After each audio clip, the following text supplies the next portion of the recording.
आमूल चूल परिवर्तन आया और मैं अगले ही साल उस विद्यालय का टॉपर हुआ।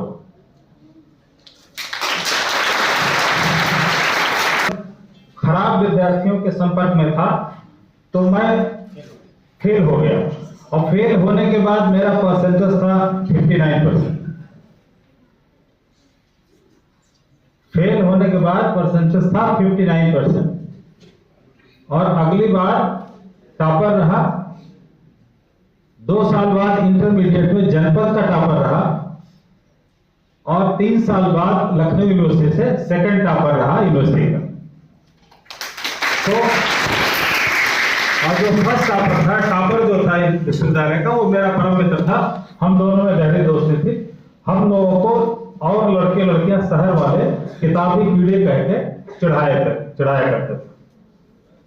तो ये सब बताने का मतलब ये है कि कोई भी किसी भी स्तर से कभी भी जब संकल्प ले ले, जब टारगेट फिक्स कर ले, तो अपने आप को जहां वो चाहे वहां पहुंचा सकता है। यही मनोदशा मैं अपने आप को उदाहरण के तौर पर पेश करके सभी ग्रामीण परिवेश, और बहराइच भी कोई शहरी परिवेश नहीं है, मूल रूप में बहराइच भी ग्रामीण परिवेश का क्षेत्र का ही है, कस्बा है। तो कुल मिला के हम आप सबसे अपने आप को उदाहरण दे करके बताना चाहता हूं कि उसके बाद ग्रेजुएशन के बाद मैंने यूपीएससी की परीक्षा पास की और यूपीपीएससी की भी परीक्षा पास की। दोनों परीक्षाओं में अल्टीमेट सक्सेसफुल रहा। 95 में मेरी 538वीं रैंक थी आईएएस में और उत्तर प्रदेश में 48वीं रैंक थी।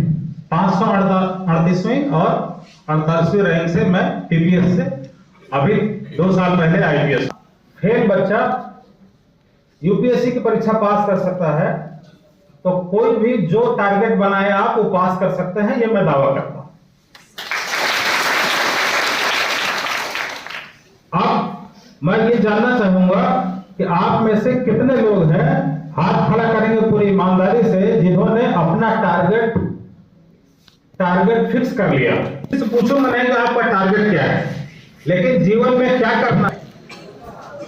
ठीक, ये जो जितने लोग आधा ऊपर नीचे कर रहे हैं, वो अभी वो डिसाइड नहीं कर पा रहे हैं हमने एक्चुअल में कर लिया है या अभी करना है।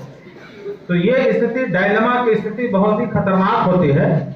आपको जो करना है, टारगेट ले लीजिए और टारगेट पे फोकस करिए फिर, क्योंकि इसमें कई लोग होते हैं अपना टारगेट फिक्स करते हैं और उससे चूंकि उनको पूरी तरह से कॉन्फिडेंस नहीं होता है, इसलिए वो दाएं बाएं भी हाथ पांव मारते रहते हैं कि मान लीजिए यहां सफल नहीं हो पाए तो ये कर लेंगे।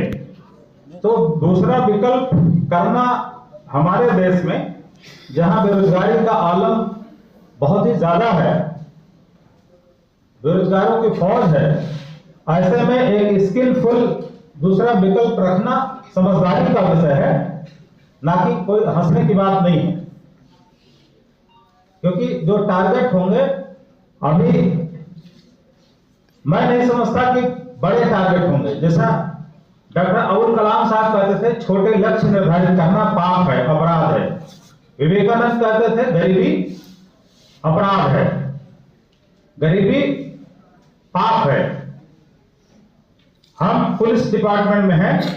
आपके जनपद में 1 साल सेवा करके मैंने अनुभव किया है कि बेरोजगारी और गरीबी के कारण नकबजनी, चोरी, लूट की घटनाएं, उसमें कुछ ही लोग शौकिया करते हैं